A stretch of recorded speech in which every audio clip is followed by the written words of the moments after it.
we have braved the depths of the volcano, and a new friend has joined us in the overworld. I'm going to ignore them for now though, because I have other plans in mind. I'm thinking we go even deeper into the Earth, as we infiltrate the Iron Whale.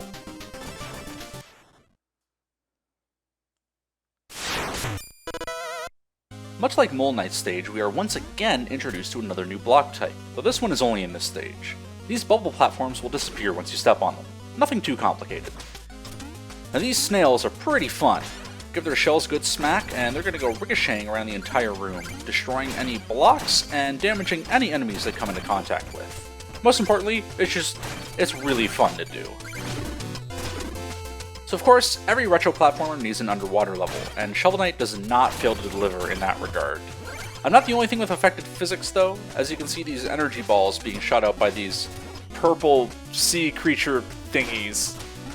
Once they hit the surface of the water, they slow down. So I'm not the only thing here with affected physics. The same is also going to apply to gold that I dig up out of dirt piles. If I dig it up, the gold is going to start floating away.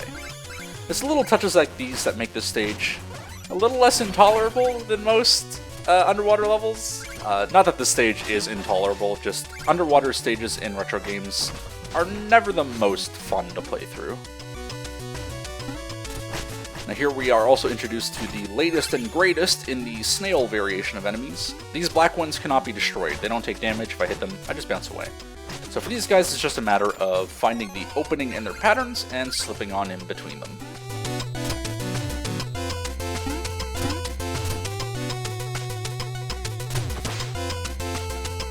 Welcome, friends, to the worst enemy in the Night Cycle, Blue Knights. Pretty much nowhere is safe when they're around, since with these giant anchors they throw, they can hit you whether you are above or below them, which is kind of a big problem to me. As I mentioned in the previous video, I like to fight knights by getting above them to lure them into blocking high so I can hit them down below. Thankfully for this particular guy, I have a couple of improvised weapons at my disposal. Just wait till I hit them to the ground. There we go, perfect. That went a heck of a lot better than it has ever gone before, actually.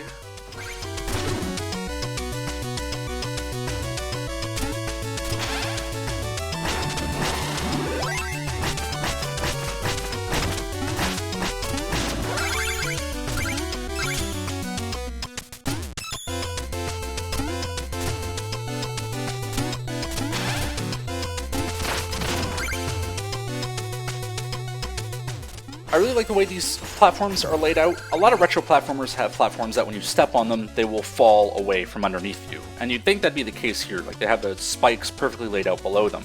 But we're underwater, and these platforms are actually not particularly heavy, so stepping on them actually makes them float up and away instead. It's a nice little play on your expectations, I find. Not that platforms going up are wholly original, but it fits aesthetically.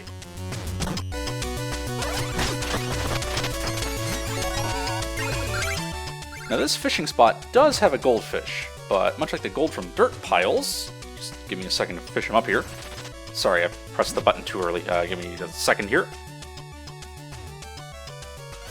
Once you fish him up, the jerk just swims away. I caught him a lot earlier than I usually do, and it makes sense seeing as he is a fish, but man, it's just so rude.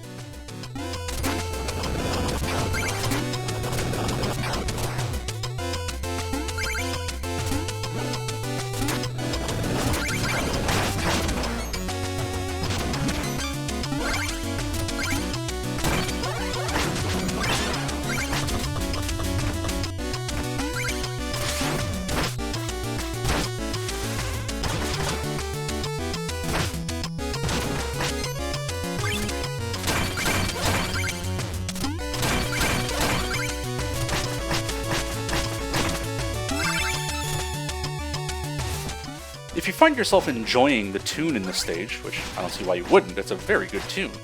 This is actually one of 2 tracks written by, I hope I'm pronouncing this correctly, Minami Matsume. She was the composer for the original Mega Man game. Now she's done a lot of other music for other games, of course, but Mega Man music is pretty iconic.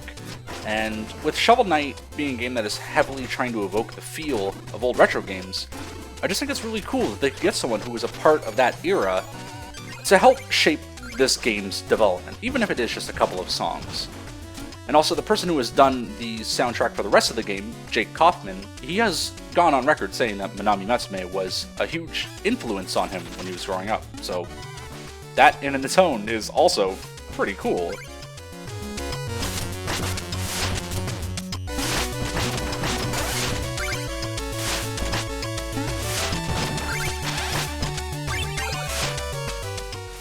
For those of you keeping track at home, this stage currently holds the record for having the most noodly appendages in it. Will a later level be able to beat this record? Cast your votes on whether you think another stage will have more noodly appendages than this one.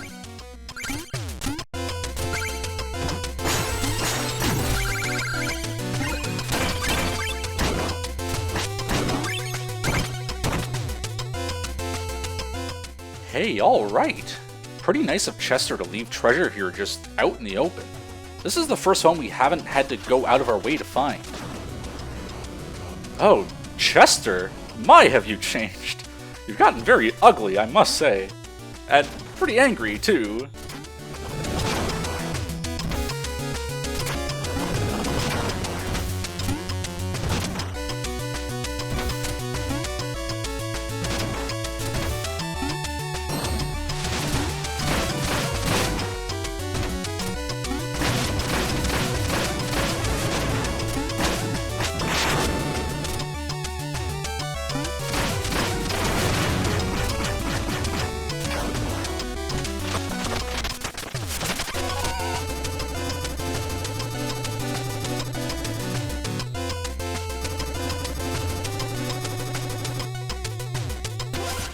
Chester, you were in here anyway.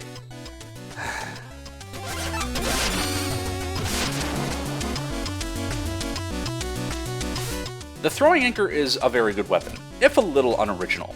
Do you remember the axe from Castlevania? Well, this is that. Here, I'm going to show off here in a second. Well, simple enough. It's also the anchor that knight was throwing earlier. It's simple, yet useful, but most importantly, it's very destructive.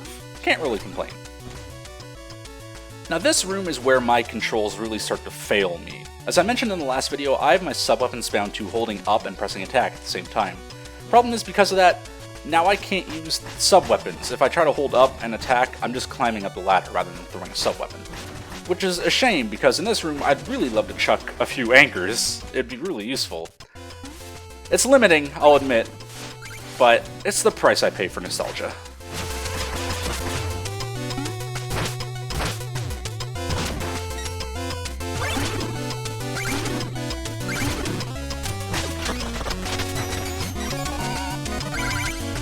Now, I'd really love to show off what this does, but there's a fish over here that I'd like to fish up real quick. But it's okay. There will be another one of those things pretty shortly.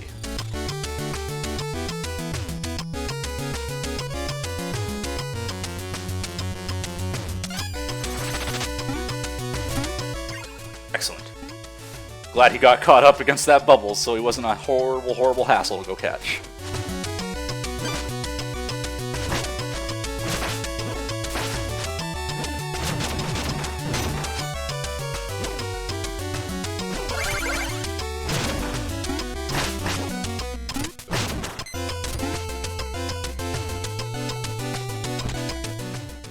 See, here's another one. It's pretty straightforward. It's a torpedo that you can ride. Surely this will not lead to any dangerous level design at all. I have spoken too soon.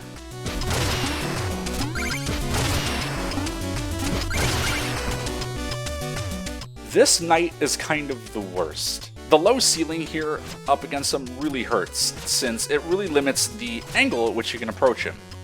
Thankfully, the Dust Knuckles ignore such petty things as shields. That being said, they don't have a lot of range, so if you just kind of stand there and swing like an idiot, you're not going to do anything.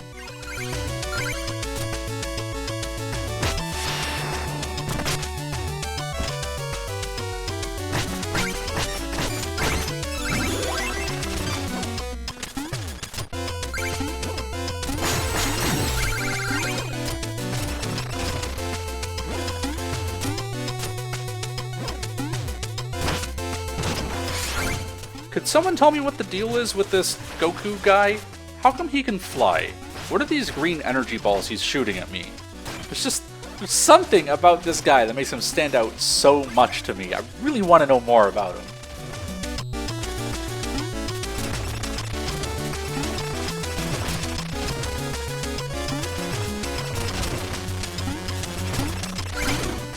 There's one final secret up here, and it is a real barrage of projectiles.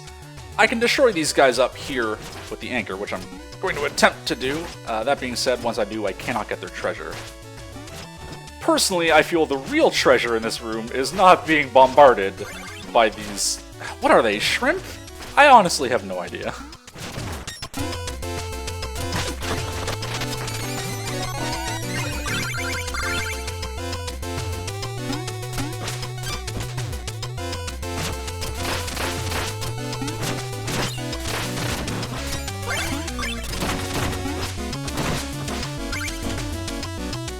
Oh boy, I love this room. Just give one of these snails a solid hit and... yeah. Just... so satisfying.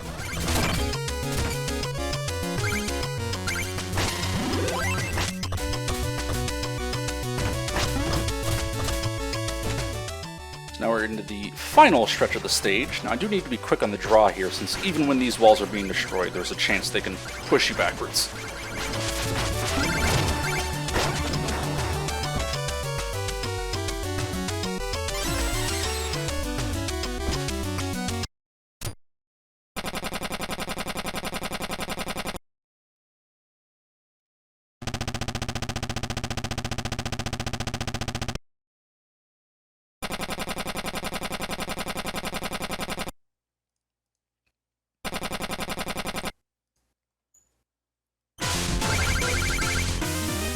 Treasure Knight is a weird beast. Most of the time I can destroy him pretty soundly, but it turns out when I'm actually trying to hold back and show off a fight, he packs quite a punch. Being above him is arguably more dangerous than being ground level, but I'll show that off a little bit later. For now, I'm just going to tackle him head on. The problem is, Treasure Knight just completely outranges you with that giant anchor of his, and by the time you manage to make it close and sneak in a few hits, he usually swims away. Now the most unique attack that he has here is his treasure chest, that if you manage to get caught by it, which I unfortunately did, you actually lose 500 gold. And sadly there is no way to get this gold back, even if you beat him. Now if you do get above him and manage to make him attack upwards a few times, he will pull himself up to the ceiling, just like this. And this makes him a lot harder to hit, or at least a lot more unsafe. This fight actually got so close that I needed to quaff an Iker. Thankfully these invincibility frames were enough to save my life.